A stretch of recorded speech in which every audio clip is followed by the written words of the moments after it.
أعمالنا من يهده الله فلا مضل له ومن يضلل فلا هادي له ونشهد أن لا إله إلا الله وحده لا شريك له وأشهد أن محمدا عبده ورسوله أما بعد فإن أصدق الحديث كتاب الله وخير الهدي هدي محمد صلى الله عليه وسلم وشر الأمور محدثاتها وكل محدثة بدعة وكل بدعة ضلالة وفي رواية وكل ضلالة في النار.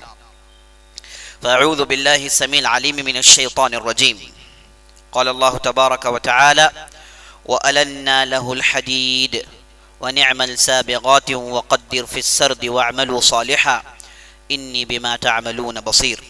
وقال تبارك وتعالى: وحشر لسليمان جنوده من الجن والإنس والطير فهم يوزعون. صدق اللہ العظیم.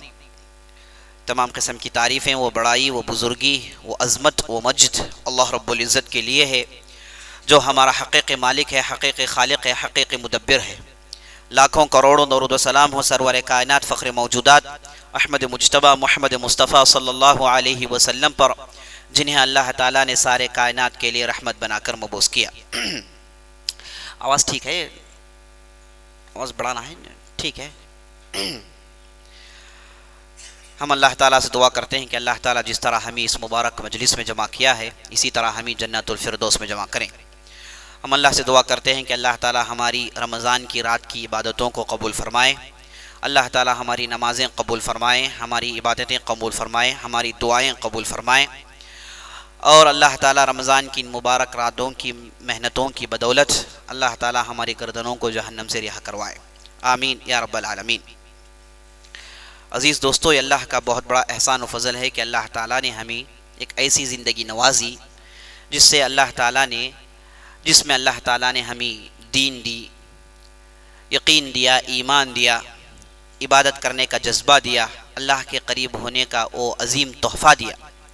اس کے ساتھ ساتھ بار بار سال میں ہر بار اللہ تعالیٰ ہمارے درمیان یہ مبارک مہینہ لاتا ہے تاکہ ہمارے بیلنسز نیکیوں کے بڑے ہو جائیں. عزیز دوستو، آپ صلی اللہ علیہ وسلم ارشاد فرماتے ہیں، جب جنتی جنت کو چلے جائیں گے انہیں ہر قسم کی خواہشات ملیں گے.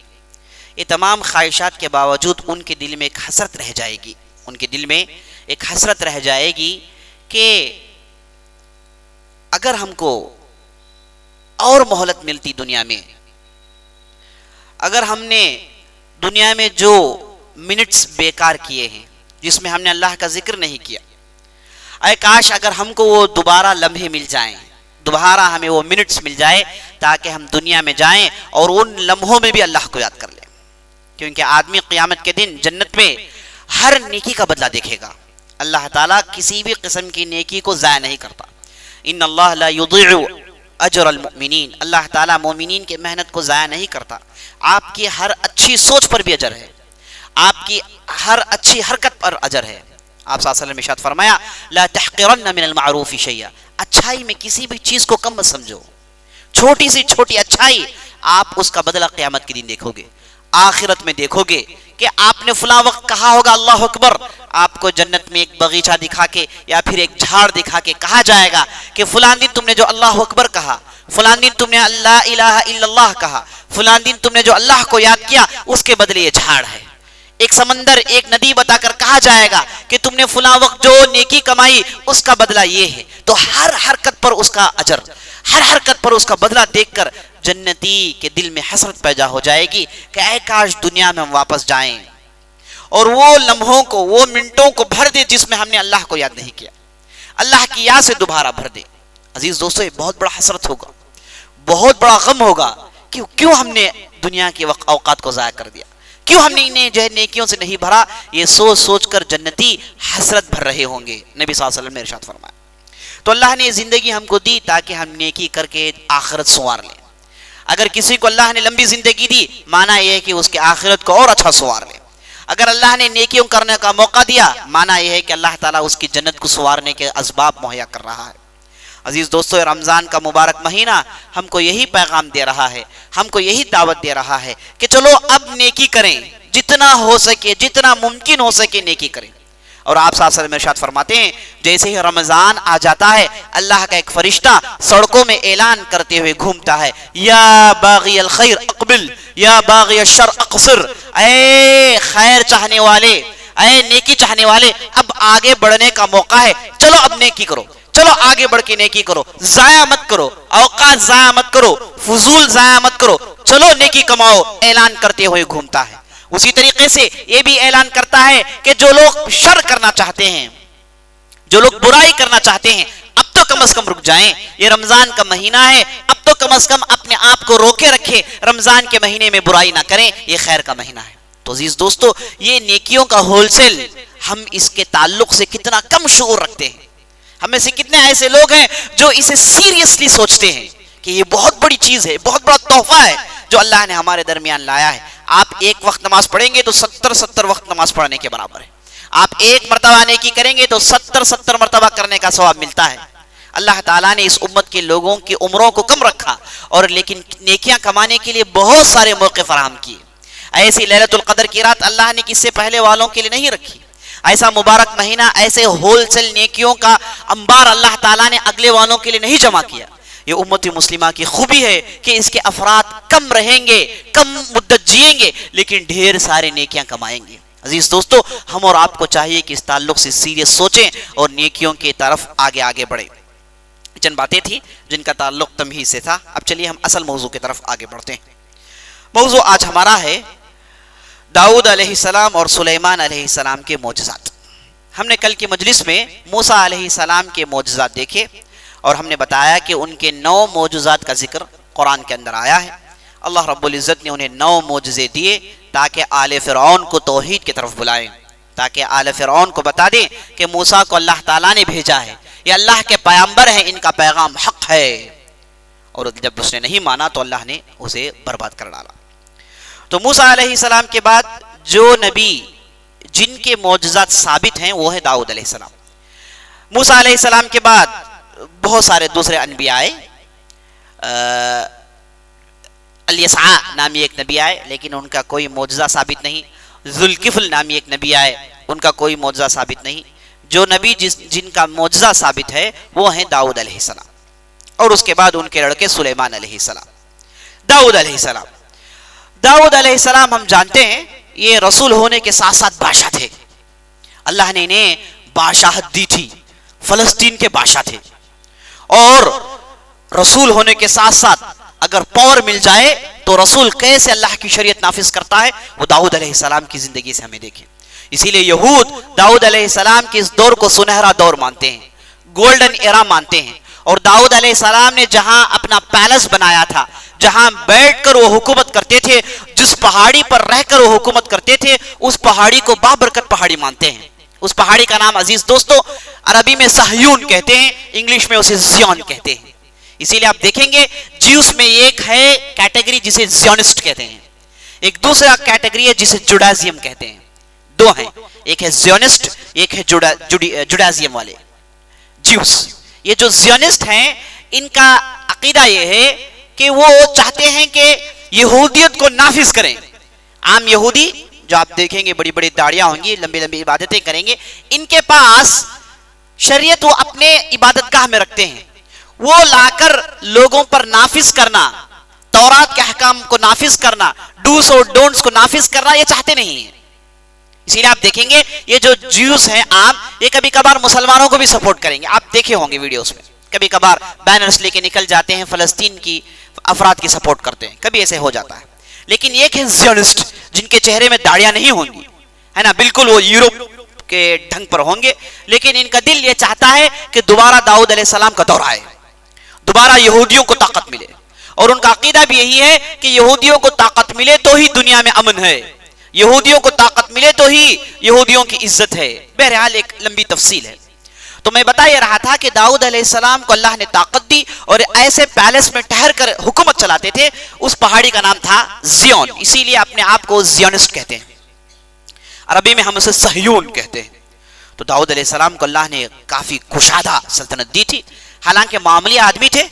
ایک لڑائی ہوئی، اس وقت ایک نبی تھے جن کا نام تھا طالوت، یا پھر ایک نیک آدمی تھے جن کا نام تھا طالوت۔ یہ مسلمان بادشاہ تھے، ان کے اور عمالقہ ایک بہت بڑا قوم والے قبیلہ تھا جو فلسطین کے اندر رہتا تھا، دونوں کے درمیان لڑائی ہوئی۔ ساتھ طالوت نے پورے بنی اسرائیل کو لے کر حاضری دی۔ جیسے ہی عمالقہ کے طاقتور لوگوں کو ان لوگوں نے دیکھا تو ان کے پنجے نکل آئے اور دوڑنا چاہے، لیکن طالوت نے کہا کہ دیکھو دوڑ جاؤ گے تو برباد ہو جاؤ گے، اب اڑ کر لڑنے کا موقع ہے۔ تو اللہ نے طاقت دی ان کو، تو لڑنا شروع کیے۔ تو اتنے میں بنی اسرائیل کے درمیان سے دبلے پتلے ایک آدمی آئے، وہ آگے چل کے یہ جو عمالقہ کے درمیان ان کا جو بادشاہ جس کا نام جالوت تھا، جسے انگلش میں جولیٹ کہتے ہیں، اسے انہوں نے ایک حملے میں برباد کر دیا۔ داؤد علیہ السلام نے قتل کر دیا۔ قرآن کہتا ہے وَقَتَلَ دَاوُودُ جَالُوتَ وَآتَاهُ اللَّهُ الْحُكْمَ، داؤد نے جالوت کو قتل کیا اور اللہ تعالیٰ نے اسے بادشاہت دی۔ تو داؤد علیہ السلام نے جیسے ہی جالوت کو قتل کیا تو کافی مشہور ہو گئے، اور طالوت نے اپنی لڑکی کو داؤد کو دے دی، اور داؤد طالوت کے بعد بادشاہ بنے۔ اللہ نے ساتھ ساتھ انہیں نبوت بھی دے دی۔ معمولی آدمی تھے، لیکن ان کا جو کارنامہ تھا اس کے بدولت اللہ نے انہیں نبوت کے ساتھ ساتھ بادشاہ بھی بنا دیا، اور بادشاہ بنے تو پوری بستی اب ان کے ہاتھ ہے، اور بہترین انصاف نافذ کی، اور بہترین امن کا دور شروع ہو گیا۔ اور یہودی باقاعدہ بنی اسرائیل باقاعدہ ایک طاقت کی شکل میں ساری دنیا میں آنے لگے، ان کے سٹیٹس بن گئے اور ان کی ایک مضبوط حکومت ہو گئی، اور ان کے بادشاہ کون ہے؟ داؤد علیہ السلام۔ جیسے ہی بستی مضبوط ہو گئی، داؤد خاموش نہیں رہے، انہوں نے پیغام بھیجا ساری دنیا کو، اور ان کے پیغام دور دور تک پہنچے، اور انہوں نے سب کو اسلام کی دعوت دی۔ بہرحال ایک لمبی تفصیل ہے، لیکن ہم جس گوشے میں گفتگو کرنا چاہتے ہیں وہ داؤد علیہ السلام کا معجزہ ہے۔ تو داؤد علیہ السلام کا معجزہ عزیز دوستو، قرآن نے کہا دو قسم کے معجزے تھے۔ قرآن نے کہا وَأَلَنَّا لَهُ الْحَدِيدَ أَنِ اعْمَلْ سَابِغَاتٍ وَقَدِّرْ فِي السَّرْدِ وَاعْمَلُوا صَالِحًا، اللہ کہتا ہے کہ ہم نے داؤد کو لوہے کو پگھلا دیا، داؤد کے لیے لوہے کو پگھلا دیا۔ وَأَلَنَّا لَهُ الْحَدِيدَ، ان کے زمانے میں جب یہ ترقی ہو رہی تھی تو انہوں نے لوہے کو باقاعدہ فائنڈ آؤٹ کیا، اور لوہے کو انہوں نے استعمال میں لایا، ورنہ اس سے پہلے لکڑیوں سے کام ہوتے تھے، دوسرے میٹل سے کام ہوتے تھے، باقاعدہ لوہے کو کام میں لانا، کیونکہ اس سے پہلے لوہے کے دھات کو لوگ یہ سمجھتے تھے کہ اسے پگھلانا ممکن نہیں ہے، اسے استعمال میں لانا ممکن نہیں ہے۔ لوگ سونا استعمال کرتے تھے، چاندی استعمال کرتے تھے، وہ بہت کم ملتا ہے، لوہا ملتا ہے لیکن استعمال کرنا لوگ نہیں جانتے تھے۔ لیکن اللہ تعالیٰ نے داؤد علیہ السلام کے اندر اتنی سکت دی، انہوں نے یہ ڈسکور کیا کہ کیسے لوہے کے استعمال کیا جائے، اور یہاں تک مفسرین نے لکھا کہ یہ جب بھی لوہا ہاتھ میں پکڑتے تو ان کے ہاتھ میں لوہا پگھل جاتا، جیسے چاہے اسے فولڈ کر دیتے تھے۔ لیکن بہرحال اس سے مراد یہ ہے کہ لوہے کے دھات ان کے زمانے میں زمین سے نکل آئے، انہوں نے اسے ڈسکور کیا، جیسے آپ گرینیٹ کے سٹون مل جاتے ہیں، ہے نا، فلان سٹون فلان زمین مل گیا، فلان نے زمین خریدی تو اس میں اس نکل آیا۔ تو فلسطین میں لوہے کے دھات بہت زیادہ نکل آئے، زمین کی اللہ تعالیٰ نے بہت بڑی نعمت دی، تو اسے نکال کر ایکسپورٹ کرتے تھے، اسے انسٹرومنٹس بناتے تھے، اسے تیر بناتے تھے، کمان بناتے تھے، ہتھیار بناتے تھے، اور خاص طور پر ان کے پروڈکٹس میں ایک پروڈکٹ تھا جسے وہ آرمر کہتے ہیں، زرہ کہتے ہیں، اور قرآن نے اسے بڑے اچھے انداز سے اس کا ذکر کیا۔ قرآن کہتا ہے وَعَلَّمْنَاهُ صَنْعَةَ لَبُوسٍ لَكُمْ لِتُحْصِنَكُمْ مِنْ بَأْسِكُمْ فَهَلْ أَنْتُمْ شَاكِرُونَ، ہم نے داؤد علیہ السلام کو زرہ بنانا سکھایا۔ تو یہ آرمر پہنتے ہیں، مجاہدین لڑنے والے اپنے جسم میں ایک آرمر پہنتے ہیں تاکہ لوہے کا وار جسم میں نہ آئے۔ تو سب سے پہلے اسے بنا کر پہن کر دکھانے والے، یعنی لوہے کو پہن کر دکھانے والے داؤد علیہ السلام تھے۔ اس سے پہلا کبھی یہ نہیں تصور کیا گیا کہ لوہے کو اتنی آسانی سے استعمال میں لا سکتے ہیں اور لوہے کا لباس بنا سکتے ہیں، اس سے پہلے اس کا تصور نہیں تھا۔ تو سب سے پہلا تصور دینے والے یہی داؤد علیہ السلام تھے۔ تو لوہے کو اللہ نے انہیں پگھلا دیا، اور اس کے بعد ہوا ہے کہ ان کی بستی بہت زیادہ ڈیولپ ہو گئی، ایکسپورٹ کرتے تھے، اور ان کا جو خاص ٹریڈ مارک تھا آرمر ساری دنیا کو پہنچا۔ آپ کے تعجب کے لیے بھی بات سن لیجئے کہ ہندوستان میں اس زمانے میں جتنے بھی بادشاہ تھے وہ داؤد علیہ السلام سے امپورٹ کرتے تھے، داؤد علیہ السلام سے لوہا امپورٹ کرتے تھے۔ یہاں پر عربی فلسطینی زرے آتے تھے اور یہاں کے لوگ اسے پہنتے تھے۔ تو آپ تصور کر سکتے ہیں کہ فلسطین میں بیٹھ کر لگ بھگ 2000-3000 کلومیٹر دور بیٹھ کر وہاں سے تجارت کرتے تھے۔ تو آپ تصور کر سکتے ہیں کہ ان کی کتنی بڑی حکومت تھی اور ساری دنیا میں ان کا ڈومینیشن تھا۔ تو ایک معجزہ تو یہ لوہے کی ڈسکوری، لوہے کو جیسے انہوں نے دریافت کیا تو فلسطین بہت ترقی کر گیا، بہت ترقی، اکنامیکل بہت بڑی چینجز آئی، اور غریبی ختم ہو گئی. اب ہر آدمی مالدار ہے. کوئی ایسا بنی اسرائیلی نہیں جو غریب ہو. سب کے پاس مال و دولت ہے. اللہ نے زمین سے جو خزانے نکالے اس کی بدولت ان کی بستی دن دگنی رات چگنی ترقی کرنے لگی. یہ ایک داؤد علیہ السلام. لگ بھگ داؤد علیہ السلام 30 سے 40 سال تک حکومت کی ہے. یہ ایک معجزہ تھا داؤد علیہ السلام. معجزہ نمبر 2، داؤد علیہ السلام کی بہترین آواز. اللہ نے اتنی بہترین آواز دی کہ قرآن کہتا ہے وَسَخَّرْنَا لَهُ الْجِبَالَ مَعَهُ وَالطَّيْرَ وَسَخَّرْنَا لَهُ الْجِبَالَ يُسَبِّحْنَ مَعَهُ وَالطَّيْرَ يَا جِبَالُ أَوِّبِي مَعَهُ وَالطَّيْرَ. قرآن کہتا ہے کہ جب داؤد علیہ السلام اپنی سنہری آواز میں اپنے بہترین حنجرے میں اللہ کی تعریف کرتے تو تعریف میں اتنے مگن ہوتے کہ آس پاس کی پوری چیزیں ان کے ساتھ مل جاتی. پہاڑ ان کے لے میں لے دیتا ہے. پہاڑ ان کی گونج میں اپنے گونج کو دیتا ہے. پہاڑ ان کے ساتھ گونجنے لگتا ہے. پرندے ان کے ساتھ گونجنے لگتے ہیں. قرآن کہتا ہے یا جبال اوبی معه والطیر، پہاڑ گونجتے ہیں اور ساتھ ساتھ یہ پرندے بھی گونجتے تھے داؤد علیہ السلام کی سنہری آواز پر. آپ صلی اللہ علیہ وسلم سے ثابت ہے کہ آپ صلی اللہ علیہ وسلم ایک مرتبہ مدینے کی سڑکوں میں گزر رہے تھے تو اتنے میں دیکھے کہ ایک گھر سے بہترین آواز آ رہی ہے. آپ صلی اللہ علیہ وسلم اور قرآن دونوں ایک ہی چیز ہے نا.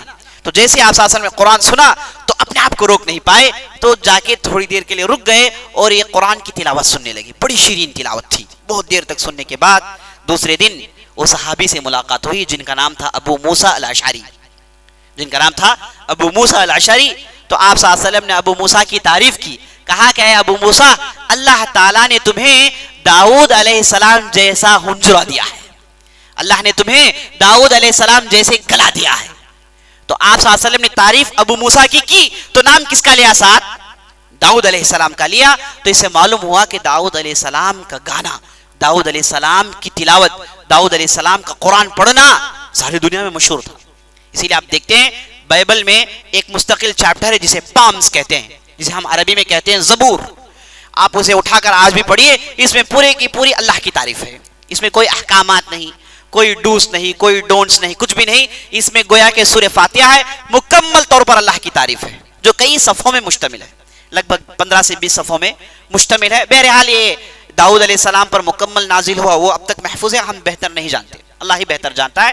لیکن داؤد علیہ السلام جو زبور پڑھتے تھے اس میں اللہ کی تعریف تھی. اور داؤد علیہ السلام موسیٰ کی شریعت میں تھے. موسیٰ علیہ السلام کی جو تورات تھی اس پر عمل کرتے تھے. اور داؤد علیہ السلام کے لیے اللہ تعالیٰ نے یہ تعریف نازل کی جسے داؤد علیہ السلام پڑھا کرتے تھے. اور جب بھی پڑھتے جیسے آپ نے سنا سب ساتھ پڑھتے تھے، سب ساتھ پڑھتے تھے. تو عجیب و غریب منظر ہوا کرتا تھا. ایک بادشاہ بستی کا، اور بستی میں اتنی ترقی اور اتنا عبادت گزار بادشاہ کہ عوام کے سامنے بہت کم آتا ہے، زیادہ سے زیادہ وقت عبادت میں صرف کرتا ہے. اور جب بھی باہر نکلتا ہے بہترین انصاف کرتا ہے. اور اللہ تعالیٰ قرآن میں کہتا ہے یا داؤد انا جعلناک خلیفۃ فاحکم بین الناس بالحق ولا تتبع الہوى. اللہ کہتا ہے اے داؤد ہم نے تمہیں خلیفہ بنایا ہے، لوگوں کے درمیان انصاف کا فیصلہ کرو. اور داؤد علیہ السلام کا انصاف بہت مشہور ہے. اور اس کے ساتھ ساتھ زبردست خطیب تھے. کہا جاتا ہے کہ سب سے پہلے اما بعد کہنے والے داؤد علیہ السلام تھے. اس سے پہلے کسی نے اما بعد نہیں کہا اپنی تقریر میں. آپ سنتے ہیں مقررین کو آج کل اما بعد کہتے ہیں. یہ سب سے پہلے کہنے والے داؤد علیہ السلام تھے. تقریر میں ان کا بہت بڑا نام تھا اور قرآن کی تلاوت میں بہت بڑا نام تھا. اور ساتھ ساتھ لوہے کی ترقی میں بھی ان کا بہت بڑا نام تھا. دیکھیے زبان، حلق کی نزاکت اور سونے جیسی سخت چیز، اللہ تعالیٰ نے دونوں ایک مختلف چیزوں کو اللہ نے داؤد علیہ السلام کے لیے جوڑ دیا. بہرحال داؤد علیہ السلام تھے. ان کے دو معجزے، پہلا لوہے کی آسانی، دوسرا حلق کی نزاکت.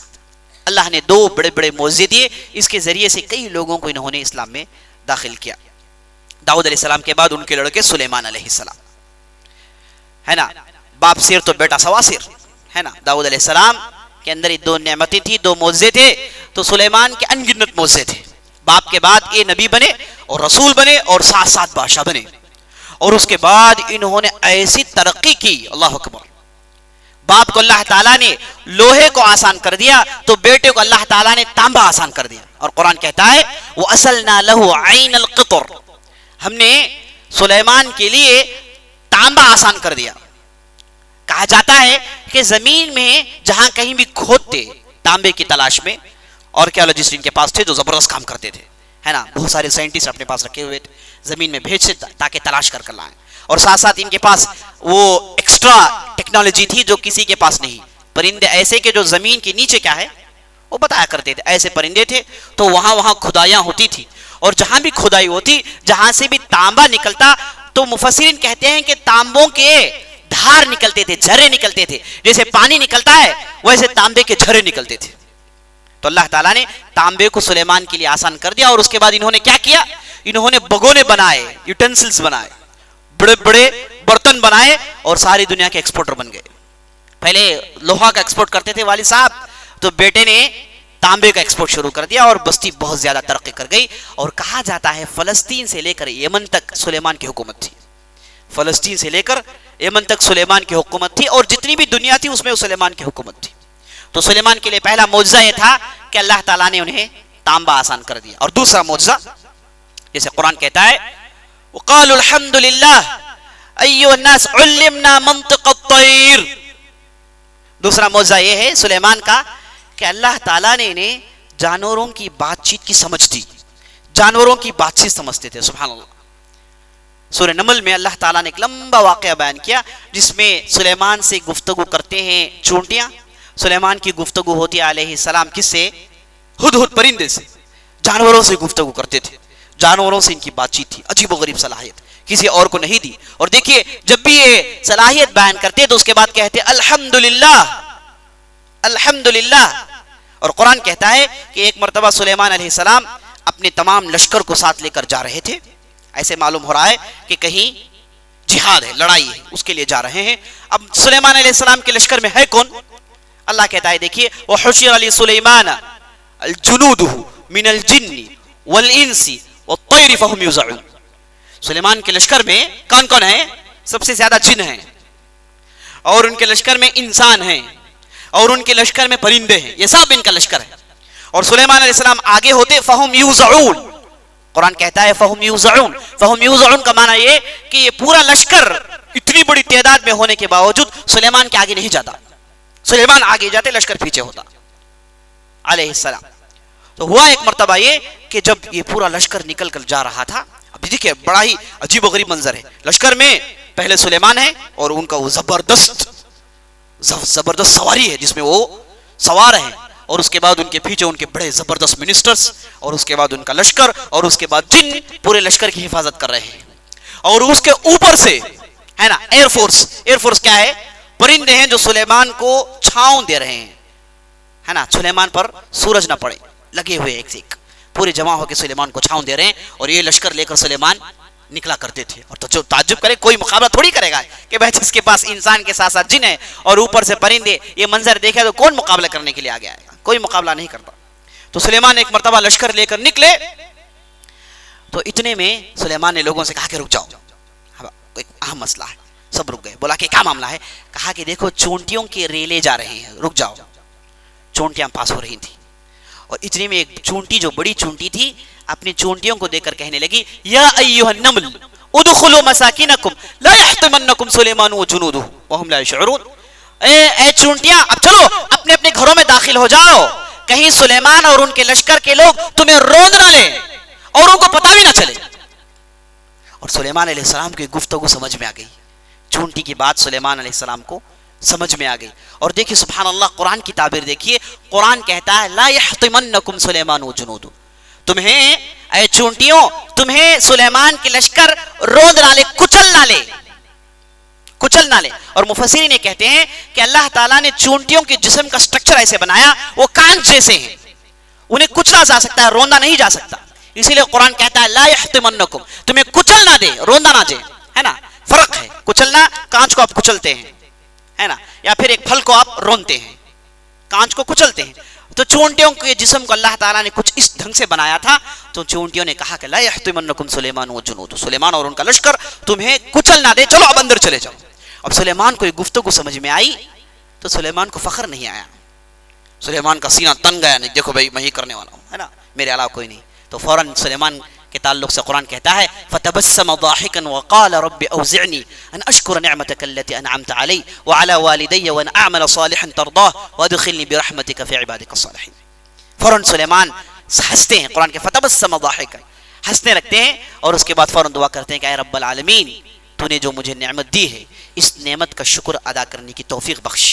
یہ جو میرے پاس نعمت ہے یہ نعمت کسی اور کے پاس نہیں، اے اللہ مجھے شکر گزار بندے بنا، یہ جو نے مجھے نعمت دی اس کا شکر ادا کرنے کی توفیق بخش۔ اے اللہ میرے والدین پر رحمت نازل کر، والدین کو یاد رکھیں، اور اس کے ساتھ ساتھ یہ کہتے ہیں کہ اے اللہ مجھے نیک لوگوں میں شمار کر دے، ہے نا، بہت سارے تیرے نیک لوگ ہیں، بہت سارے تیرے صالحین ہیں، اے اللہ ان میں مجھے داخل کر دے۔ عظیم دعا کرتے ہیں۔ نعمت دیکھتے ہی آدمی کو اللہ کو یاد کرنا چاہیے، ایک عجیب و غریب نعمت اپنے اندر دیکھتا ہے، اپنے اندر ایک صلاحیت دیکھتا ہے، فخر نہ کرے، سب سے پہلے کرے کیا کہ نعمت دینے والا کون ہے؟ اللہ رب العزت ہے، اس کے یہاں شکریہ بجا لائیں، اس کی تعریف کریں، اور قرآن کہتا ہے وَلَئِن شَكَرْتُمْ لَأَزِيدَنَّكُمْ وَلَئِن كَفَرْتُمْ إِنَّ عَذَابِي لَشَدِيدٌ، اگر تم شکریہ ادا کرتے رہو گے تو ہم زیادہ دیتے رہیں گے، اگر تم کفران نعمت کرو گے، سب کچھ لینے کے بعد یہ کہو گے کہ مجھے کچھ بھی نہیں ملا، میں خالی ہاتھ ہوں، میں فقیر ہوں، محتاج ہوں، اگر تم کفران نعمت کرو گے تو اللہ کا عذاب انتہائی سخت ہے، اللہ ڈرا رہا ہے۔ تو سلیمان کے اندر جو نعمت تھی اسے دیکھے، ہنسے، اور اس کے بعد اللہ کی تعریف کی اور اللہ کے بارگاہ میں شکریہ بجا لائے۔ یہی مومنین کا شیوا عزیز دوستو۔ تو اس کے بعد ہوا کیا؟ اور اللہ تعالیٰ جہاں چونٹیوں کی بات چیت کی تفصیل سنائی، اللہ نے یہ بھی سنایا کہ اس کے بعد جب سلیمان آگے بڑھ رہے تھے تو اچانک سلیمان پر روشنی آئی، اوپر سے سورج کی روشنی آئی تو سلیمان بے قرار ہو گئے، کہا کہ کون ہے بھائی، کون غائب ہے؟ اوپر دیکھا تو ایک حدود کی جگہ خالی ہے، سب ہیں، ایک صاحب غائب ہے۔ تو فوراً پوچھا کہ کہاں ہے بھائی، لوگوں کو پتہ نہیں۔ تو سلیمان کو غصہ آ گیا کہ بغیر اجازت کے کہاں گیا ہے، بغیر اجازت کے کہاں گیا ہے۔ اسی لیے علماء نے اس سے استنباط یہ کیا کہ اگر آپ کسی کے پاس کام کرتے ہیں تو اجازت لے کر جائیں۔ تو سلیمان کو غصہ آیا کہ بغیر اجازت کے کہاں گیا ہو، اور فوراً یہ کہے کہ اگر وہ آئے گا، اس کے پاس صحیح عذر نہیں ہوگا تو اس کے پورے جسم کی بال کو اکھاڑ کے قتل کر دوں گا میں اسے۔ اب بعض مفسرین کہتے ہیں کہ اصل ہدہد کہیں جو ہے چارے کے لیے نکلا، گم گیا، یمن پہنچ گیا، اور یمن گیا تو وہاں اس نے بلقیس کو دیکھا، اور وہاں دیکھا کہ لوگ سورج کی عبادت کر رہے ہیں، پوری تفصیل دیکھا، اب سیدھے سلیمان کے پاس پہنچا۔ معلوم ہے کہ سلیمان غصے میں ہوں گے، غلطی بغیر اجازت کے نکل کے بھٹک گیا آدمی، اور کہاں پہنچ گیا؟ فلسطین سے یمن پہنچ گیا، لگ بھگ 2-2.5 ہزار کلومیٹر کے پاس اس طرف چلا گیا، اور واپس آیا تو وہ بھی ہوشیار آدمی تھا، ہوشیار سمجھدار تھا جانور۔ تو سلیمان کے پاس آیا تو فوراً کہا کہ جئتک بخبر، ایسی خبر لے کر آیا ہوں جو آپ بھی نہیں جانتے۔ سلیمان نے کہا کہ اچھا ایسی بات ہے تو بتاؤ تفصیل کیا ہے اس کی۔ تو اس کے بعد اس نے کہا کہ میں نے ایک ایسی قوم کو دیکھا جس پر ایک عورت حکومت کر رہی ہے، تعجب حدود کو، ایک عورت حکومت کر رہی ہے، اور اس کے ساتھ ساتھ پوری قوم سورج کی عبادت کر رہی ہے، انہیں چاہیے کہ ایک اللہ کی عبادت کریں۔ ہدہد کہتا ہے کہ انہیں چاہیے کہ ایک اللہ کی عبادت کرے، اس سے بہتر موحد کون ہے، ایک اللہ کی عبادت کرے، لیکن یہ پوری قوم سورج کے سامنے پڑی ہوئی ہے، انہیں چاہیے کہ ایک اللہ کی عبادت کریں۔ تو اس نے جوش سے اپنی تقریر سنائی، تو سلیمان نے اس کی پوری تقریر سنی۔ اب سلیمان عذاب دینے کی بجائے ان کا ذہن کہیں اور کھو گیا ہے، کون ہے عورت، کس کی ہے حکومت، سورج کی عبادت، میری حکومت ہوتے ہوئے فوراً حدود کو بلائے، بولے کہ اب میں تمہیں ٹیسٹ کرنے والا ہوں، یہ لو خط لے کر جاؤ، جا کر پھینکو، اور ملکہ اپنے لوگوں کے ساتھ جو گفتگو کرتی ہے پوری تفسیر لا کر سناؤ، تب جا کے ہم تم پر بھروسہ کریں گے۔ تو فوراً خط لکھے اور حدود کو دے دیے، اور حدود لے کر اڑا 2.5 کلومیٹر، جا کے اس نے خط ڈالا، اور خط میں کیا لکھا تھا؟ انہ من سلیمان انہ بسم اللہ الرحمن الرحیم، یہ سلیمان کا خط ہے، یہ اللہ کے نام سے شروع ہو رہا ہے، وَأْتُونِي مُسْلِمِينَ، مسلمان بن کے میرے پاس آ جاؤ۔ کوئی زیادہ تفصیل نہیں، 3 آیتیں بس۔ اور یہ خط جیسے ہی ہدہد نے ملکہ پر ڈالا، ملکہ خط کھول کر پڑھنے لگی، اور ہدہد چپکے سے دور بیٹھ کر تماشا دیکھنے لگا، اور ملکہ اٹھا کر پڑھی تو خط ہے، سلیمان کی طرف سے ہے، نہیں جانتی سلیمان کون ہے۔ اپنے لوگوں کو جمع کیا، لوگوں نے بتایا کہ بہت بڑا بادشاہ ہے، زبردست بادشاہ ہے، اس کی زبردست طاقت ہے۔ تو ملکہ نے پوچھا کہ کرے کیا؟ لوگوں نے کہا کہ چلیں گے، ہم اسے لڑیں گے، تھوڑی ہم اس کے پاس جائیں گے، تھوڑی اس کی اطاعت قبول کریں گے، ہم اس سے لڑنے کے لیے تیار ہیں۔ لیکن ملکہ کافی ہوشیار تھی، اس نے کہا کہ پاگل ہو گئے ہو، اس کی اتنی طاقت ہے، کہیں بیٹھ کر کہیں پیغام پہنچا رہا ہے، اس سے ہم لڑیں گے تو ہوگا کیا؟ بستی میں داخل ہو کے سب کو برباد کر دے گا۔ اب بہترین طریقہ یہ ہے کہ ہم اس کے پاس صلح کے لیے پہنچ جائیں، جا کے گفتگو کریں، ان سے ٹریٹی ڈال دیں۔ تو سلیمان کے پاس یہ خبر پہنچی تو سلیمان نے لوگوں سے کہا کہ دیکھو بلقیس آ رہی ہے، اس کا استقبال بڑا گرم ہونا چاہیے، ہے نا, وارم ویلکم کرنا چاہیے. لوگوں نے پوچھا کہ آپ چاہتے کیا ہے؟ کہا کہ اس کا عرش چاہتا ہوں جس پہ وہ بیٹھتی ہے, وہ عرش آپ ادھر لا لیں, یہی جو ہے وارم ویلکم ہوگا. تو ان کے ساتھ جو زبردست منسٹرز تھے, اس میں ایک اللہ کے ایک جن تھا, اس نے کہا کہ آپ اجازت دیں, آپ کے اٹھنے سے پہلے میں حاضر کر دیتا ہوں.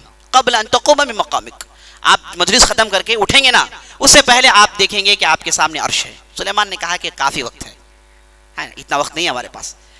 دوسرے نے کہا کہ اٹھ کے, وقال الذي عنده علم من الكتاب انا آتيك به قبل ان يرتد اليك طرفك, جس کے پاس کتاب کا علم تھا, اس نے کہا کہ آپ اجازت دیں تو آپ پلک جھپکنے سے پہلے حاضر کر دیتے ہیں. سلیمان نے کہا کہ یہ ٹھیک وقت ہے, تو فوراً اس آدمی نے پلک جھپکتے ہی پہنچا دیا. مفسرین نے کہا کہ یہ آدمی کے پاس اللہ کے ناموں کا علم تھا, اور اتنی صلاحیت تھی اس کے پاس, اللہ کے قریب اتنا تھا کہ جب بھی اللہ کا نام لے کر کسی چیز کو مانگتا, اللہ نہیں کہتا. تو وہ صاحب نے اللہ کے ناموں سے اللہ کے پاس التجا کی, تو فوراً وہ عرش حاضر ہو گیا. سبحان اللہ. اسی لیے اچھا بادشاہ ہو تو لوگ بھی اچھے ہوتے ہیں, نکما بادشاہ ہو تو لوگ بھی نکمے ہوں گے. لٹیرا آ جائے تو لوگ پبلک بھی لوٹے گی, ہے نا. تو بادشاہ زبردست تھا, تو اس کے ساتھ وزیر بھی ایسے ہی زبردست تھے. اب اس کے بعد سلیمان نے کہا کہ اب ہم گیم کھیلنا چاہتے ہیں. اب عورت آئے گی تو اسے جو ہے عرش ہم ایسے ہی نہیں دکھائیں گے, نکیر لہا عرشا, اسے تھوڑا آگے پیچھے کر کے چینج کر دو, آئیں تو ٹیسٹ کریں کہ واقعی یہ ہوشیار ہے نہیں. اس کے بعد وہ آئی, اپنے ساتھ لشکر لے کر آئی, تو سلیمان نے کچھ بھی نہیں کیا, لمبی دعوت نہیں دی, لے کر چلے, اپنے نعمتوں کا سیر کروایا. لے کر چلے, سب سے پہلے پوچھے کہ آپ کو معلوم ہے کیا چیز ہے یہ جو سامنے رکھا ہوا ہے؟ آپ نے کہیں سے پہلے دیکھا ہے؟ ہاں تخت ہے, لیکن آپ نے سے پہلے کہیں دیکھا ہے؟ وہ غور سے دیکھ کر کہنے لگی کأنہ, یہ تو میرا عرش معلوم ہو رہا ہے. اس نے بھی تو بنایا تھا لوگوں کو رکھ کے, سوچ سمجھ کے بنایا تھا, سمجھ گئی کہ یہ عرش میرا ہے, یہ تخت میرا ہے. سلیمان نے کہا کہ آپ کے آنے سے پہلے ہم نے آپ کے عرش کو پہنچا دیا ادھر. کیا مانا یہ کہ اب تمہاری حکومت نہیں ہے نا, آپ کا عرش ہمارے پاس آ گیا, آپ جہاں بیٹھ کے حکومت کرتی وہ اب ہمارے پاس ہے, تھوڑی حکومت کرنے والی ہو. اس کے بعد پھر آگے لے کے چلے تو ایک ایسے ایوانے کی زیارت کروائی کہ وہ اش اش کرتے رہ گئی, اس کی آنکھیں نکل آئی کہ ایسا بھی ہو سکتا ہے دنیا میں. قرآن کہتا ہے کہ صرح الممرد بن قواریر, کانچ کے ایک بہت بڑے پیلس کے پاس لے کر کھڑا کر دیے, اور نیچے سے پانی جا رہا تھا, اوپر کانچ بچھا ہوا تھا, اور اس کے بعد ایک زبردست ایوانہ اس کے اوپر ایک زبردست پیلس کانچ کا سلیمان علیہ السلام نے بنا رکھا تھا.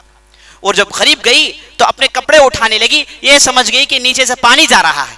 سلیمان نے کہا کہ کپڑے چھوڑ دو, یہاں پر تو ہم نے کانچ بچھایا ہے, کانچ کے نیچے سے پانی جا رہا ہے. اور یہ دیکھی تو تعجب میں پڑ گئی.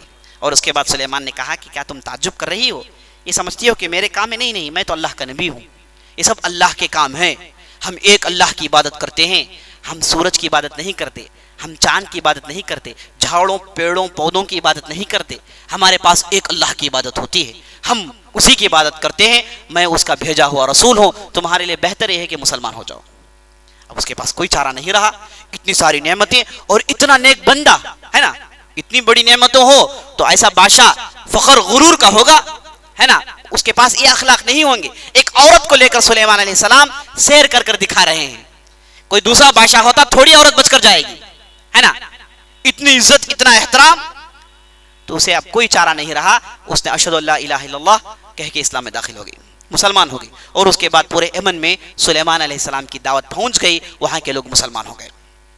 تو عزیز دوستو, سلیمان علیہ السلام یہ حدود کی بات سمجھتے تھے, جانوروں کی بات سمجھتے تھے, جو ان کے معجزات میں سے ایک اہم معجزہ تھا.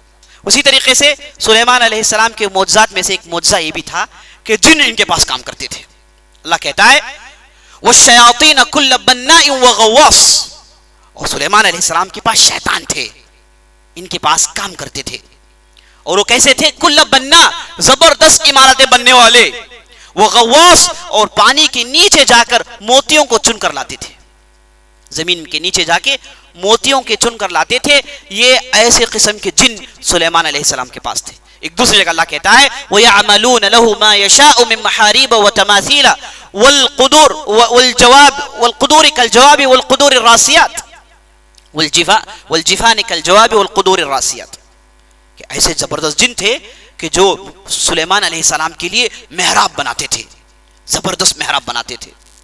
اور ایسے جن تھے جو سلیمان علیہ السلام کے لیے مورتیاں بناتے تھے, اس سے معلوم ہوا کہ اس زمانے میں مورتیوں کو بنایا جاتا تھا، ان کی شریعت میں اسے حرام نہیں قرار دیا، وہ بطور ڈسپلے کے، بطور شو کے مورتیاں بنائی جاتی، عبادت تو تھوڑی کرتے تھے۔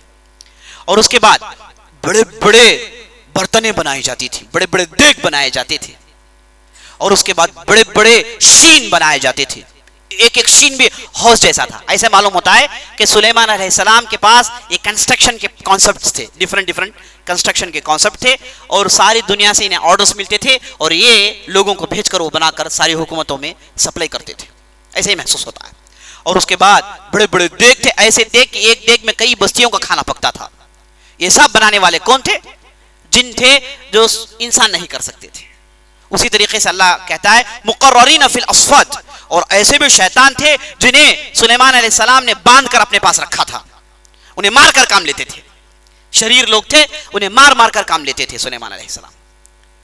اور یہ جن جیسے آپ سنتے ہیں کہ زمین کے نیچے جا کے موتیاں چن کر لاتے تھے، اور سلیمان علیہ السلام نے موتیوں کا ایکسپورٹ شروع کر دیا، اس میں بھی بزنس کی ترقی کی، زمین کے نیچے سے چیزوں کو لاتے تھے۔ یہ سب کام سلیمان علیہ السلام کے لیے جن کرتے تھے۔ اب ایک مرتبہ ہوا ہے کہ ایک مرتبہ سلیمان علیہ السلام بیٹھے تھے، اب گھوڑوں کا ڈسپلے ہو رہا ہے، اپنے منسٹرز کے ساتھ بیٹھے ہیں، تو مختلف قسم کے گھوڑے پیش کیے گئے، اور سلیمان علیہ السلام کو گھوڑے بہت پسند تھے، مجاہد تھے تو گھوڑوں کو پسند کرتے تھے، بہترین سواری پسند کرتے تھے، تو مختلف قسم کے گھوڑے پیش کیے، اور سلیمان علیہ السلام ان گھوڑوں کو دیکھ کر خوش ہو رہے تھے، اور ان کے ساتھ منسٹر وہ بھی خوش ہو رہے تھے۔ اب یہ ایگزیبیشن چل رہا تھا، اتنے میں نماز کا وقت چھوڑ گیا، اتنے میں نماز کا وقت چھوڑ گیا۔ اب قرآن کہتا ہے، دیکھیے سلیمان نے کہا حتی توارت بالحجاب انی احببت حب الخیر حتی توارت بالحجاب، کہا کہ میں یہ گھوڑوں کے خواہش میں نے نماز کو بھلا دی، یہاں تک کہ وقت نکل گیا، غصہ آیا اور پہلے نماز پڑھی، اور اس کے بعد کہا کہ جتنے بھی گھوڑے لائے گئے، اس میں جتنا بھی خرچ ہوا ہے، یہ سب گھوڑے ذبح کر کے اللہ کے راہ میں تقسیم کر دیں، سب گھوڑوں کو ذبح کر کے اللہ کے راہ میں تقسیم کر دیں۔ اور قرآن کہتا ہے فطفق مسحا بالسوق والاعناق، اور جاتے گھوڑے کو چھوتے اور کہتے کہ ذبح کرو اسے، گھوڑے کو ذبح کر دیا جاتا، اور گھوڑے کو ذبح کر کے اس کے گوشت کو تقسیم کیا گیا۔ بڑے بڑے کاسٹلی گھوڑے تھے، قیمتی گھوڑے تھے، ساری دنیا سے لائے تھے، لیکن ان گھوڑوں نے نماز سے رکاوٹ پیدا کر دی، تو سلیمان نے کہا کہ تم نماز سے روک رہے ہو مجھے، تو چلو اللہ کے راہ میں ہم دے دیں گے۔ سب کو ذبح کیا اور سب کو تقسیم کر دیا۔ سبحان اللہ، یہ اللہ کا نبی ہوتا ہے، یہ اللہ کا رسول ہوتا ہے۔ نماز چھوڑ گئی، بہت بڑا نقصان ہے۔ اور بعض اہل علم نے کہا کہ وہ عصر کا وقت تھا، عصر کی نماز چھوڑ گئی تو بہت بے قرار ہو گئے۔ اور ہماری شریعت میں بھی آپ صلی اللہ علیہ وسلم نے کہا من ترک صلاۃ العصر متعمدا فقد حبط عمله، جس نے جانتے بوجھتے عصر کی نماز چھوڑی اس کے پورے اعمال ضائع ہو گئے۔ ایک دوسری روایت میں آیا ہے کہ آپ صلی اللہ علیہ وسلم کہتے ہیں ایک آدمی کے بال بچے مر جائیں، ایک آدمی کی دولت لٹ جائے، ایک آدمی کا گھر چلے جائے، اسے اتنی حسرت، اتنا غم نہ ہو جتنا عصر کی نماز چھوٹنے سے ہو، جتنا عصر کی نماز چھوٹنے سے ہو۔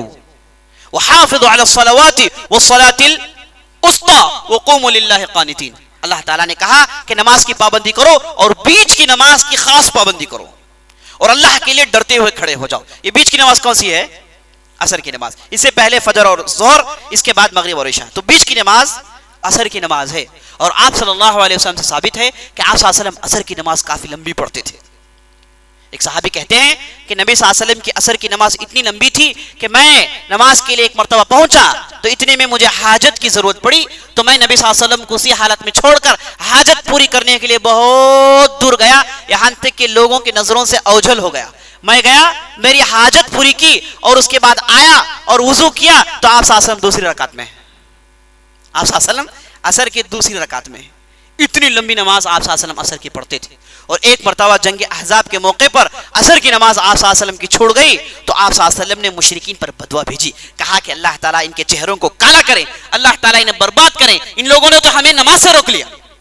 اس کے بعد نماز آپ صلی اللہ علیہ وسلم پڑھی، تو عصر کی نماز کی خاص خوبی عزیز دوستو، تو نبی صلی اللہ علیہ وسلم سلیمان علیہ السلام سے جب عصر کی نماز چھوڑ گئی تو بدلے میں انہوں نے کیا تمام گھوڑوں کو ذبح کیا، گوشت کو تقسیم کر دیا۔ اب دیکھیے اللہ تعالیٰ جب آپ اللہ کے لیے کچھ چھوڑتے ہیں تو اللہ تعالیٰ اس کا بدلہ آپ کو دیکھتا ہے۔ نبی صلی اللہ علیہ وسلم حدیث میں ارشاد فرماتے ہیں من ترک للہ عوضہ اللہ خیرا منہ، جو آدمی اللہ کے لیے کچھ چھوڑے اللہ تعالیٰ اس سے بہتر چیز اسے دیتا ہے۔ آپ نے اللہ کے لیے چھوڑا تو دیکھیے کہ بدلہ اسے بہتر آئے گا. آپ کو حرام نوکری ملی, آپ نے کہا کہ نہیں میں اسے ہرگز نہیں کروں گا, میں اسے چھوڑتا ہوں کیونکہ اللہ کو پسند نہیں. آپ انتظار کیجئے, اس سے بہترین نوکری آپ کو ملنے والی ہے, اس سے بہترین دولت کا انتظام ہونے والا ہے. آپ کے پاس فلاں چیز آئی, آپ کو معلوم ہوا کہ شریعت نے اسے حلال نہیں قرار دیا, آپ نے کہا کہ میں اسے چھوڑ رہا ہوں, ساتھ یہ نیت کر رہے ہیں کہ اللہ میں تیرے لیے چھوڑ رہا ہوں. عام طور پر لوگ چھوڑتے ہیں لیکن یہ نیت کرنا بھول جاتے ہیں. یہ نیت کرنا ضروری ہے عزیز دوستو. کوئی حرام چیز آئی, آپ نے اللہ کے لیے چھوڑ دیا, کوئی چیز آئی آپ نے اللہ کے لیے چھوڑ دیا, تو دل میں کم از کم نیت کیجئے کہ میں اللہ کے لیے چھوڑ رہا ہوں. آپ چھوڑتے ہیں, نیت نہیں کیے تو کام میں عمل میں تاثیر پیدا نہیں ہوتی. آپ تھوڑی دیر کے لیے دل میں سوچیں کہ یہ چیز میرے لیے کرنا آسان ہے, لیکن اے رب العالمین میں تجھ سے ڈرتا ہوں, اس وجہ سے میں اسے چھوڑ رہا ہوں, یہ دل میں نیت کریں تو نبی صلی اللہ علیہ وسلم کہتے ہیں اللہ اسے بہترین بدلہ دیتا ہے, بہترین بدلہ دیتا ہے. کئی لوگوں کو ہم نے دیکھا ہے کہ بینک کی نوکریاں آئیں, مختلف قسم کی حرام نوکریاں آئیں, لیکن انہوں نے چھوڑ دیا. بدلے میں ملا کیا؟ بعض لوگوں کو بہترین نوکری مل گئی, بعض لوگوں کے بچے نیک ہو گئے, بعض لوگوں کے گھر کے اختلافات ختم ہو گئے, بعض لوگوں کے گھر میں دین آ گیا, بعض لوگوں نماز کے پابند بن گئے, اور ان کے اندر اتنا دین آیا کہ دینداروں سے جا کے جڑ گئے. تو اس کے بعد آپ اللہ کے لیے چھوڑ دیں, اس کے بعد دیکھیے کہ ڈھیر ساری نعمتیں آپ کو آئیں گی, وہ نعمتیں آئیں گی جس کی آپ کو اشد ضرورت ہے. بہرحال تو سلیمان علیہ السلام نے جب یہ تمام گھوڑوں کو ذبح کر دیا, اب بدلہ دیکھیے آیا کیا. مفسرین کہتے ہیں کہ بدلہ یہ آیا کہ گھوڑا ایک تیز جانور, گھوڑے میں بیٹھ کے بڑی تیزی سے جاتے ہیں, تو اللہ تعالیٰ نے اس سے ایک تیز چیز دے دی. وہ کیا ہے؟ ہوا. اللہ تعالیٰ نے ہوا میں تسلط دے دی. اللہ اکبر. غدوہ شہر ورواحها شہر تجری من بامرہ حیث اصاب. اللہ کہتا ہے کہ ہواؤں میں مکمل طاقت مل گئی, اور ہوا کو کہتے ہیں کہ اس طرف چلو تو ہوا چلتی, ہوا کو کہتے ہیں کہ رک جاؤ تو رک جاتی, اور ہواؤں میں بیٹھ کر سیر کرتے, ایک مہینے کے سفر کو آدھے دن میں طے کرتے. مکمل ہوا پر تسلط. گھوڑوں کے لیے ایک قربانی اللہ کو پسند آئی تو ہواؤں کو مسخر کر دیا, ہواؤں میں بیٹھ کر بڑی تیزی سے سفر کرتے تھے. کہا جاتا ہے کہ فلسطین سے ایک مہینے کے دور کی بستی کو پہنچتے صبح, اور شام تک کام نپٹ کے نکل جاتے واپس. اور جب نکلتے ان کی کشتیاں نکلتی, بہت بڑے بزنس مین تھے, ایکسپورٹ کرتے تھے, کشتیاں نکلتی, ہوا اس طرف ہے, ہم جانتے ہیں کہ ہوا اس طرف ہے تو کشتیاں اس طرف جائیں گی, اس طرف نہیں جائیں گی, اور کہتے ہیں کہ اس طرف بھیجاؤ, ہم کو اس طرف سفر کرنا ہے, اس طرف اب جانا ہے, اس طرف تجارت ہے, تو ہواؤں کو اللہ تعالیٰ پلٹ دیتا ہے. سبحان اللہ. اور جب سلیمان نے دیکھا کہ تانبے پر حکومت, جانوروں کی بات چیت, شیطان پر تسلط, ہواؤں پر تسخیر, تو فوراً زبان سے دعا نکل گئی, رب ہب لی ملکا لا ينبغی لأحد من بعدی. اے اللہ ایسی حکومت دے میرے بعد کسی اور کو نہیں ملے, ایسی حکومت مجھے دے دے کہ ایسی ایسی چیزیں مجھے مل گئی, اب اس کے بعد ایسی حکومت مجھے ملنی چاہیے کہ کسی اور کو نہیں ملے. اور اللہ تعالیٰ نے ان کی دعا قبول کی. سلیمان کے بعد کسی نے ایسی زبردست حکومت نہیں کی. کہا جاتا ہے لگ بھگ 50 سال ان کی حکومت تھی, ہواؤں میں مکمل تسلط تھا, اور اس کے بعد اور کیا, ایسا مضبوط لشکر جس میں جن ان کے ساتھ کام کرتے تھے.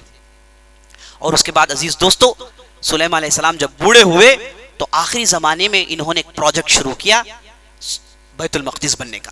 بیت المقدس بننے کا ایک زبردست پروجیکٹ تھا ان کے پاس. پہلے سے مسجد تھی, وہ ٹوٹ گئی تھی, دوبارہ بننا چاہتے تھے. ایسے معلوم ہوتا ہے ایک تیز آندھی طوفان آنے کی وجہ سے پرانی مسجد ہل گئی اور گر گئی تھی, اسے دوبارہ انہوں نے رینوویٹ کرنے کا پروجیکٹ اٹھایا تھا. پوری مسجد کو ڈھا دیے, اور اس کے بعد زبردست اس کے فاؤنڈیشن ڈالے, اور اس کے بعد مسجد بن رہے تھے. اور جب بوڑھے ہو گئے تھے, مسجد کی سپروائزنگ خود کھڑ کے کر رہے تھے, اپنے ہاتھ میں لاٹھی لے کر کھڑے ہو جاتے, اور شیطان کام کرتے رہتے, پورے جن کام کرتے رہتے, ادھر سے وہ لا رہا ہے, یہ لا رہا ہے, کام مسلسل چل رہا ہے. اور یہ جب زندے رہے لگ بھگ کام مکمل ہو گیا, لیکن پورا کام نہیں ہوا. بعض روایتوں میں آتا ہے کہ انہوں نے کام مکمل کر دیا تھا, اور مکمل کرنے کے بعد ایک بہت بڑا فنکشن منایا. اور کیسے فنکشن منایا؟ اس فنکشن میں انہوں نے 20,000 گائیں ذبح کیے, اور کروڑوں روپے خرچ کیے, اور سونوں کو مسجد کے اوپر سے اٹھا کر پھینکے غریبوں میں تقسیم کیے, اور بہت بڑا فنکشن منایا. اور اس کے بعد مسجد میں داخل ہوئے اور مسجد میں نماز پڑھے. اسی کے لیے خواب لگائے بیٹھے یہودی جو یہ کہتے ہیں کہ سولومن ٹیمپل بنائیں گے ہم. اسی کو وہ کہتے ہیں عربی میں کہتے ہیں ہیکل سلیمانی، ہم دوبارہ ہیکل سلیمانی بنائیں گے، سولومن ٹیمپل بنائیں گے۔ ان کی خواب یہی ہے کہ دوبارہ ڈیوڈ کی حکومت آ جائے، داؤد علیہ السلام کی حکومت آ جائے، اور داؤد علیہ السلام کی حکومت کی نشانی کے طور پر وہ ایک سٹار رکھتے ہیں جسے ڈیوڈ سٹار کہتے ہیں۔ آپ ان کی جو ہے فلیگ میں دیکھیے اسرائیل میں، اس میں وہ ڈیوڈ سٹار آپ کو نظر آئے گا۔ یہ ڈیوڈ سٹار علامت کیا ہے؟ داؤد علیہ السلام کی حکومت۔ آپ دیکھیں گے ان کے فلیگ میں اوپر سے ایک بلو لائن گئی ہوئی ہے، نیچے سے ایک بلو لائن گئی ہوئی ہے۔ معنی یہ ہے کہ اوپر کی لائن نیل ندی ہے، نیل ندی جو ایجپٹ میں ہے، نیچے کی جو بلو لائن ہے یہ عراق کی ندی ہے جسے فرات کہتے ہیں۔ یہ دو ندیوں کے درمیان داؤد علیہ السلام کی حکومت تھی۔ کہتے ہیں کہ ہم دوبارہ اسے قائم کریں گے، اسی لیے ان کے فلیگ میں ہی انہوں نے اسے ثبت کر لیا۔ اور ہیکل سلیمانی بنانا ان کا پرانا خواب ہے۔ اور سلیمان علیہ السلام نے جس پتھر پہ 20,000 گائیں کو ذبح کر کے ان کے گوشت کو تقسیم کیا، دیکھیے گائیں کو ذبح کیے ہیں کیونکہ بنی اسرائیل کے پاس ایک پرابلم ہے، تو ایک نہیں دو نہیں 20,000 کو ذبح کر کے گوشت تقسیم کیے تاکہ لوگوں کے ذہن بدل جائیں۔ اور اس کے بعد یہ جو جس میں بیٹھ کر وہ ذبح کیے، وہ پتھر کہتے ہیں کہ آج بھی ہمارے پاس ہے، اسے تیار کر رکھے ہیں۔ اور انہوں نے کھنجر بنا لیے ہیں، اور اس کے بعد مختلف جو ہے جلانے کے چیزیں بنا لیے ہیں۔ اب یہ امید لگائے بیٹھے ہیں کہ آخری زمانے میں بھچڑا نکل آئے گا جو بالکل لال رنگ کا رہے گا، ہم اسے لائیں گے، اسے اسی پتھر میں ذبح کریں گے، اسے جلائیں گے، اس کی خاک نکال کر ہم پورے یہودیوں پر پھینکیں گے، تب جا کے ہم پاک ہوں گے، اب ہم ناپاک ہیں، وہ خود کہتے ہیں۔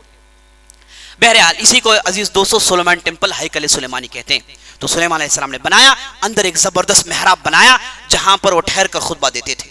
آج بھی یہ محراب موجود ہے جہاں سلیمان علیہ السلام ٹھہر کے خطبہ دیا کرتے تھے۔ تو سلیمان علیہ السلام کا دور بڑا ہی سنہرا دور تھا۔ تو آخری زمانے میں مسجد بنی اور کام اور بھی باقی تھا۔ اللہ کہتا ہے کہ سلیمان ایک مرتبہ لاٹھی پکڑ کے کھڑے ہو گئے۔ شیطان کام کر رہے ہیں، کئی مہینے ہو گئے کھڑے ہیں، ہے نا، انتظار میں ہیں کہ جا کے یہ جائیں تو تھوڑے ریسٹ کر لیں، لیکن جا نہیں رہے، کھڑے ہوئے ہیں۔ یہاں تک اللہ کہتا ہے کہ ان کی لاٹھی کو دمک لگ گیا اور لاٹھی گری، تو اس کے بعد سلیمان گرے۔ تو جب جا کے شیطان کو معلوم ہوا کہ سلیمان وفات پا گئے ہیں، اور قرآن کہتا ہے وَلَوْ كَانُوا يَعْلَمُونَ الْغَيْبَ، اگر جنوں کو غیب معلوم ہوتا تو سلیمان کی موت کی خبر پہلے پہنچ جاتی۔ غیب جاننے والا صرف اللہ ہے، جنوں کو غیب کا علم نہیں ہوتا۔ تو عزیز دوستو یہ تھے سلیمان علیہ السلام، یہ ان کے معجزات۔ کتنے معجزات دیکھیے، سب سے پہلے تانبا اللہ نے آسان کر دیا، اور اس کے بعد جانوروں کی بات چیت سمجھتے تھے، اور اس کے بعد شیطان پر مکمل تسلط اور ہواؤں پر حکومت، اور اس کے بعد ایسا مضبوط لشکر جس میں جن تھے، اور اس کے بعد انسان تھے، اور اس کے بعد پرندے تھے۔ تو یہ سلیمان علیہ السلام کے معجزات میں تھا۔ انشاءاللہ ہم کل ایک دوسری شخصیت کے ساتھ حاضر ہوں گے۔ ہم دعا کرتے ہیں کہ اللہ تعالیٰ نے ہمیں جو بھی سنایا ہے، جو بھی کہلوایا ہے، اور جو بھی ہم نے کہا ہے اس کے مطابق عمل کرنے کی توفیق بخشے۔ اللہ تعالیٰ ہماری عبادتوں کو قبول فرمائے۔ سبحان ربک رب العزت عما یصفون وسلام علی المرسلین والحمد للہ رب العالمین۔ کوئی سوال ہے تو کر سکتے ہیں؟ ہے سوال یہ کر رہے ہیں کہ اگر کوئی چیز گم گئی مسجد میں تو کیا اعلان کرنا جائز ہے؟ بالکل جائز ہے، بلکہ مسجد میں نہیں، اسلامی قانون یہ ہے، اسے اسلامی فقہ میں کہتے ہیں لقطہ۔ لقطے کا قانون یہ ہے کہ کوئی بھی قیمتی چیز جو ایک کھجور سے زیادہ قیمت رکھتی ہو، ایک کھجور سے کم ہے تو آپ اسے اٹھا لے سکتے ہیں، آپ کے لیے جائز۔ ایک کھجور سے زیادہ قیمت آج کے حساب سے آپ 5 روپے رکھ لیجیے، ہے نا، 5 روپے سے کم 8 آنے پڑے ہیں تو کوئی اٹھاتا نہیں ہے، آپ اٹھا کھا لیجیے۔ 5 روپے 10 روپے آپ خود فیصلہ کر لیں، ٹھیک ہے۔ تو یہ ایک قیمت سے اوپر اگر کوئی چیز آپ کو ملے، اسلامی قانون یہ کہتا ہے کہ آپ نہیں اٹھائیں گے، اسے چھوڑ دیجیے، آپ ذمہ داری ہے، اٹھا لیں گے تو پریشانی ہے، چھوڑ دیجیے، جہاں تھا ویسے ہی رہنے دو۔ یہاں تک کہ جو صاحب گما گئے وہ واپس آئیں گے ضرور، ہے نا، تھوڑی ایسے چھوڑ دیں گے، جائیں گے چکر ہی نہیں ہے، تو واپس آئیں گے وہ، تو انہیں ان کی جگہ وہ چیز مل جائے گی۔ یہی اسلامی قانون ہے۔ اگر آپ اٹھا لیتے ہیں تو ذمہ داری ہے۔ آپ نے دیکھا کہ گولڈ کائن پڑی ہوئی ہے، 500 کا نوٹ ہے، آپ نے اٹھا لیا، تو اسلامی قانون یہ کہتا ہے کہ آپ جب اٹھا لیے تو آپ کی ذمہ داری ہے۔ ذمہ داری یہ ہے کہ آپ اسے اپنے پاس 1 سال تک رکھیں، اور پبلک سپاٹس میں اعلان کرتے جائیں کہ بھائی فلاں جگہ فلاں زمین میں مجھے فلاں پیسے ملے، پبلک سپاٹس میں اعلان کریں، تاکہ جس کا وہ ہے وہ واپس آ کے آپ کے پاس لے لے۔ 1 سال تک آپ کریں گے۔ اس کو عربی اصطلاح میں کہتے ہیں تعریف، عربی اصطلاح میں کہتے ہیں تعریف کرنا، ہے نا، یہ 1 سال تک پبلک سپاٹ میں کہتے رہیں گے۔ ایک سال تک آدمی نہیں آیا تو آپ اسے اٹھا لے سکتے ہیں اپنا سمجھ کے، لیکن ایک شرط کہ آدمی جب بھی زندگی میں کبھی بھی آئے، آ کر آپ کو وہ چیز کی نشانی بتائے اور آپ کو معلوم ہو گیا کہ وہی چیز ہے تو آپ کو واپس کرنا پڑے گا، ہے نا. ایک صاحب آپ 500 کی نوٹ ملی، پرانی 500 کی نوٹ ہے نا، تو وہ اپنے پاس رکھے ہوئے تھے، تو ایک صاحب آئے کہا کہ فلاں 500 نوٹ میری تھی، 20 سال کے بعد آئے تو آپ کو ادا کرنا پڑے گا، آپ کو ادا کرنا پڑے گا. تو اٹھانا کیا ہے پریشانی، اس لیے بہتر کیا ہے چھوڑ کے چلے جائیں، چھوڑ دیں گے بہتر. لیکن آپ کو آدمی معلوم ہے کہ فلاں آدمی کا ہے، آپ اٹھا کے پہنچا دیجیے. یا پھر آپ کو معلوم ہے کہ ادھر زیادہ چور اچکے ہیں، کوئی چرا لے گا تو اسے کوئی سیف جگہ پہنچا دیجیے. تو اسی کو جو ہے اسی کو لقطہ کہتے ہیں، یہی اسلامی حکم ہے. تو آپ کہیں پر بھی کوئی چیز اٹھا لیں تو اسے پبلک اسپاٹ میں 1 سال تک اعلان کرتے رہے، یہاں تک کہ وہ آدمی آ کے نہ لے لیں. واللہ اعلم. ٹھیک ہے، مجلس برخاست. کوئی سوال ہے؟ ٹھیک ہے، مجلس برخاست. سبحان اللہ و بحمدہ، سبحانک اللہم و بحمدک، اشہد ان لا الہ الا انت، استغفرک و اتوب الیک.